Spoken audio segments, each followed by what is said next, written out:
Hi guys, my name is Kelly, and I wanted to tell you how my mom starved me to lose weight. It was just awful, a nightmare. Tell me, does anyone else have such strict, bigoted ancestors? Share your stories in the comments below the video, or just give me a plus sign to support me. I'd appreciate likes and subscriptions to the channel. I've never been fat. I really, honestly had a normal physique. With a height of 161 centimeters, I weighed 49 kilograms and I was fine with it. Yes, I had slightly chubby legs and arms, but my butt and chest showed through well. When I was 16, I stopped thinking about losing weight, even on my legs or arms, but not my mother.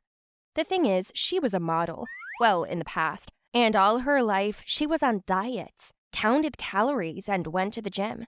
She doesn't work anymore. She's been staying at home for a long time. Then there were all my mom's friends. Some of them are still working models or have their own modeling agencies. My mom, on the other hand, didn't fulfill herself after I was born.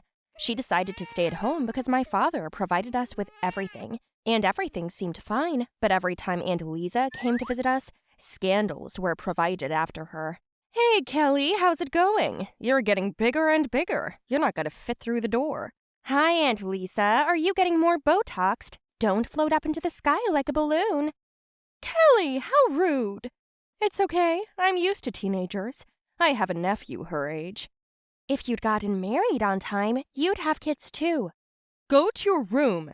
Who says I need them? Then you have to watch what you eat, but your mom doesn't give a shit. Kelly has a little bit of a weight problem, but she'll lose it. No, I don't. I'm fine. Fat people always say that. You'd better not move your lips too much, otherwise they'll get torn, and then you'll have to pick up men. With what? That's really rude. Kelly! I'm out. It was the same thing every time. My mom listened to her stories and then gives me and my dad a hard time afterwards. It was just impossible to live like that. And so after their next sit-down, my mother came into my room and began to rummage through my closet. I was hiding snacks and sodas and juices in there. Mom confiscated everything. I threw a tantrum about it being an invasion of privacy, and Mom said I would thank her later for it. I got up from my seat and we started pulling potato chips to one side and to the other, arguing a lot. Why are you picking on me? You should lose a few pounds. But I'm fine with how I look. But I'm not. You don't understand. To get a nice guy, you have to look like a normal girl. No, I don't need a guy right now. I like myself. That's all. No, you have to look better. Mom, don't you think you're living your dreams through me right now? I'm not going to be a model, and I'm not going to please your friends. I like other things. Don't you get it? What could be better? Every girl dreams of being a model. Not me. What kind of ungrateful daughter are you? What should I thank you for? For hunger? For a good life? She did take the food from my room and then all the food from the kitchen. She only left lean proteins, vegetables, and herbs. I just howled with indignation, but my mother said that's enough to eat. It's time to lose weight. And from that moment, my starving life began. Of course, I was choking on vegetables at home, but once I went to school, I bought a hot dog on the way home. Man, it was juicy and hot, with lots of ketchup and mustard, and it smelled like fried sausage a mile away. I'd already anticipate eating it. One day after picking one up, I sat down on the curb and was about to bring it to my mouth when someone knocked my hot dog out of my hands. I looked up indignantly and saw that it was my mom. Instead of my hot dog, she held out an invitation to my Aunt Lisa's bikini pool party in her hand. Are you shitting me? I'm not going there. You're going and so am I. The party's in a week. We have to push. You're going on a stricter diet. You're staying home. I wrote a leave of absence from school. Why do you get to decide everything for me? Because I'm your mother. She put me in the car and we drove home. My room turned into some kind of jail cell, filled with nothing but water and vegetables. I honestly tell you, besides the fact that I wasn't in the mood to eat, I was hungry. I even started hallucinating. How is that even possible? So I'm eating broccoli and water for the third day, and an eclair pie comes into my room and says, "Let's go eat." I'm like, what are you talking about? My mom is going to see you in my room and yell that I've been stealing food again, so go away. And he said to me, let's go. It's time. And I said, what time is it? What time of year even? And then I smacked him on the head, and instead of an eclair, my mom was yelling, I'm telling you it's time to go. Get ready, quickly. Go where? To the party. But I haven't lost weight yet. You've lost a little bit of weight already as it is. Hurry up. I didn't talk about my hallucinations. We arrived at the party, and there was a smorgasbord. Vegetables, fruit, pennies, rolls, meat. God, I was ready to lie down on that table. We said hello to everyone. My mom spent the whole time yapping about manners and posture. She very much wanted to look, in the eyes of her friends, an exemplary mother and an awesome woman. The first 15 minutes I somehow got through. Then my mother was talking, and a waiter came up to me, offering cupcakes. I cautiously took one, smelled it, and I was intoxicated by the smell of cream and dough. I took a bite, and then I felt my heart racing. Everything else was a blur. I was off the chain. I ran over to the food table and started grabbing everything in a row and munching it like a pig with both hands. Everyone looked at me like I was crazy. Someone even video recorded it. In a couple of minutes, I was covered in food. My mother was horrified, ran up to me, grabbed my arm, and tried to pull me away, but it was too late. I couldn't control myself because I didn't even know what I was doing. I just wanted to eat. That's all. Aunt Lisa asked my mother to take me home. Lisa came up to me, but I pushed her and she fell right into the pool in her fancy dress. When she came up out of there, she started saying mean things to my mom. Your daughter is acting like a pig. You didn't give birth to a 6-pound baby for nothing. She's just destined to be fat and ugly. How do you even live with her? I stopped listening to her, stopped chewing, and tears came to my eyes. Then my mother came over. I was already expecting her to start bitching at me, but suddenly she took a brownie from the table, took a bite out of it, and then said, This brownie is the only thing in this room fatter than your ass, Lisa. Also, if it wasn't for a liposuction and Botox, you'd be sitting here shriveled up like an avocado and wouldn't fit into your dream dress. And how many people know that you got it 3 sizes bigger after you bought it? You pay a lot of dough to magazines to show your unrealistic sizes. Do you want to stay that skinny, Lisa? You're fatter than me, if anything. And you've never had a baby. Anyone can look like you with money and lips. You try it, like most of us. Ugh, and your kitchen sucks. How dare you? I invited you to the swankiest party ever. There you go. Choke on it. Don't you ever come to me again with your clumsy, talentless daughter. Mom got so mad that she pushed the table and all the contents with the food fell into the pool. And then she threw the cake into the pool and took me by the hand and walked me out of there. We got in the car and I couldn't stop smiling. Mom, you're great. Not super. I'm sorry, I was wrong. You almost fainted from hunger and I was still chasing a non-existent ideal. So now what? Let's go to the burger place. Those were the most magical words I could hear from my mother. She supported me, and that's all that matters. From that day on, we started eating like normal people, without fanaticism. My mother kept going to the gym, and I just ate, and that was it, because my figure was normal. The main thing was that suited me.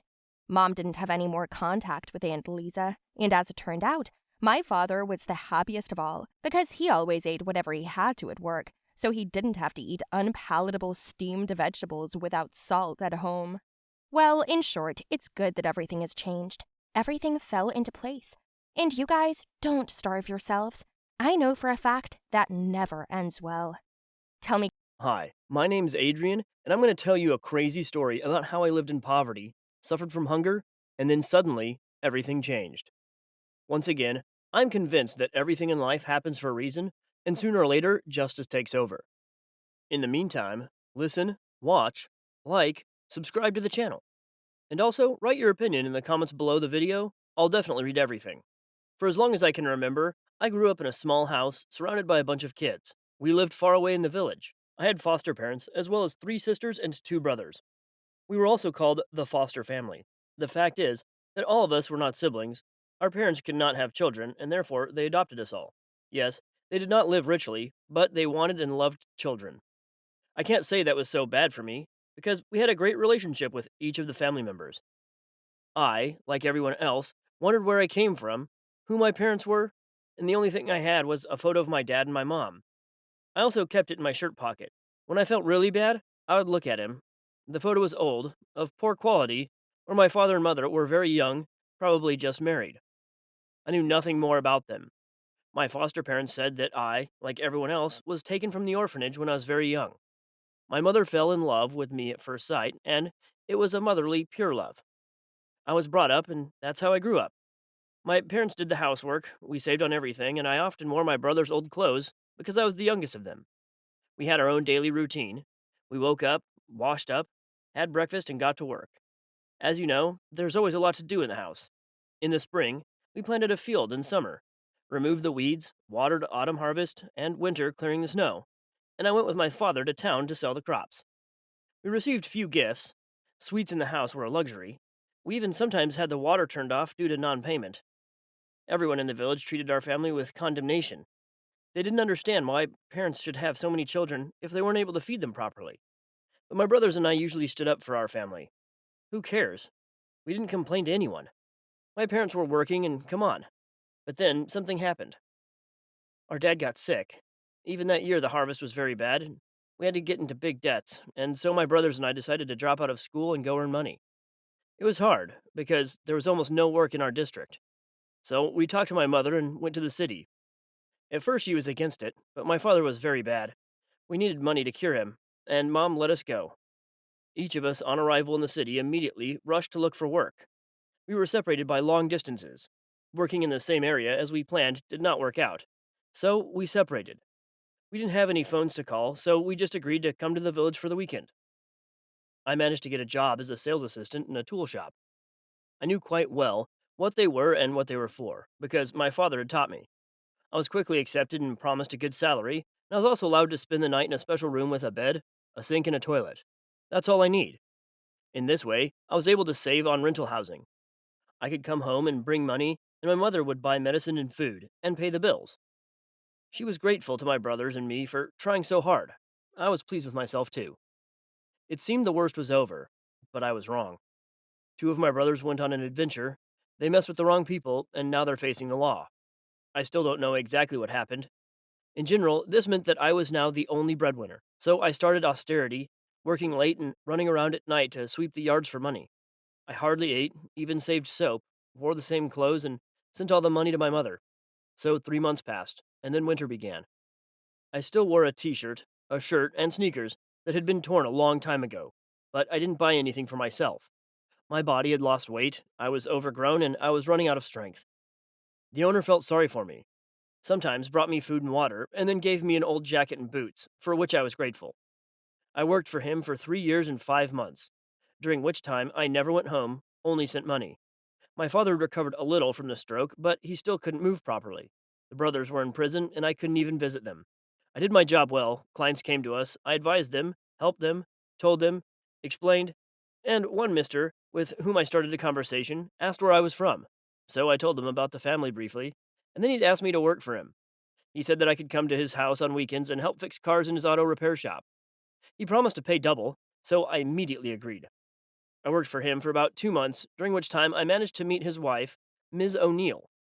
She was kind to me, always feeding me, wrapping my food, leaving tips.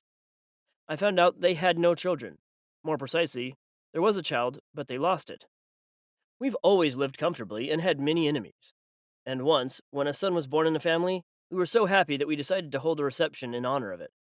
My wife and I took a photo, and then she put him in the cradle with the baby. She rocked him and put him to sleep and went to the guests.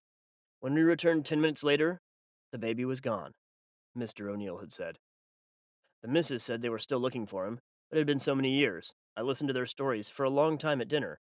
I felt sorry for them, but when they mentioned the cradle in the photo, I suddenly remembered my mother's words.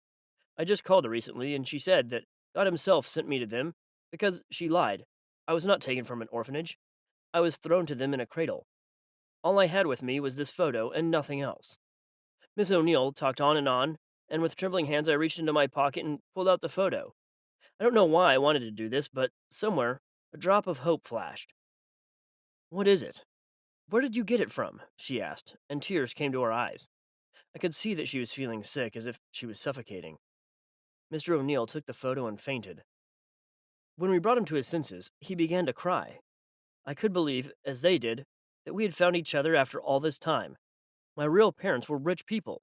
They immediately took me out of my job, transferred me to another school, but I didn't want to give up my earnings because I'd remembered another family. My father was sympathetic to this and said that I had grown up a wonderful person with a sense of duty and responsibilities, like a real man. We came home to the village. My father gave me money for my father's rehabilitation and also made repairs in the house. I promised to help the family in the same spirit, and so I worked on weekends, not sitting at home. Even though I was rich now, I still didn't want to burden my parents. As for the people who stole me out of the house and took me to the village, throwing me to the first house they came across, they were punished long ago. They're now serving time in prison. The most interesting thing is that they were our neighbors, farmers from the next street. They wanted to sell me first, but they were afraid of my father's influence, and there was no turning back. Mom almost killed them, but I talked them out of it. After all, despite everything, justice has prevailed. A few years later, I was already finishing school, and with good grades, we met my sisters. I visited my brothers and my parents. We went to visit them, and they also came with us. Dad always said they owed them a huge debt for raising me. This, it turns out, happens in life. It's amazing, isn't it? What do you think about it?